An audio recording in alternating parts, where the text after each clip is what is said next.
Hey everyone! Today I'm going to show you how to complete a HARS form. So begin by logging into HARS from the honors.uic.edu website. The link to HARS is always at the top right of the page. Once you log in, you'll see your individual list of honors activities. Scroll down to the one you created for this semester.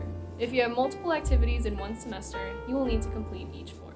To finalize an activity, click on the specific activity you're completing and select Submit Completion Form below.